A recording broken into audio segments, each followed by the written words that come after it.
revealed that one of the office's employees keeps a computer password written on a Post-it note on a monitor, and it's visible in the picture. Greg Gutfeld, co-host of The Five, his wife was in Hawaii during that false alarm, and he joins us now to express his horror and amazement at what happened. Mm-hmm. Yeah, Elena called me right after it happened, and the way she explained things, it was like it was crazy town. It was nuts. And she told me that if it was real, that she probably would die. And I said I would never marry again. I might live with a model, but I wouldn't marry. But isn't your wife already a model? No. She's a designer. Okay. But I said I would visit her wherever she was laid to rest, provided it was near the surf and some decent restaurants. What did she say? So those would be your last words to her. You know what's and they were sardonic. I'm joking, but I got to tell you, she was so lucky I wasn't there because she's pretty calm. I'm the kind of person in a disaster movie that the hero slaps. You know, get yourself together. I'm the guy that eats all the rations on the first day, and I'm not even that hungry. But Elena was very calm, and it was not a fun experience.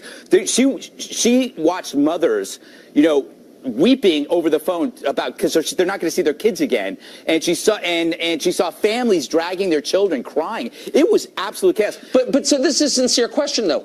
That's a profound experience. Yes. Most people don't face imminent death in their lifetime. Exactly. And people who do are changed by it. I mean, that's real. Was she changed by it? Do you think the state's going to be different? I'm not joking at all. No. You know, do you think the state's different, or do you think she's different? The people who went through this. I don't know, because here's the big problem, and I said this on The Five. We don't care enough about these events because nothing happened. A close call is almost no different than it actually happening, but as a human being, we don't see it that way, so it's almost a distant memory. In the same way that we don't talk about Vegas anymore, Vegas didn't have a part two, so we parted ways with that story, and this story has no part two. We don't know what's going on right now, so we've moved on, and plus there's a lot of news going on, but I think this is a really, really important story. The Hawaii Emergency Management, I mean, you don't put a missile notification menu, you know, next to your Don Ho playlist.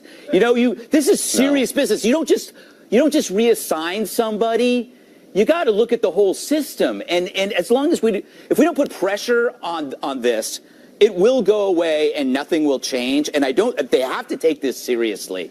And I mean, I talked to people, a lot of people who were there afterwards, and they had changed.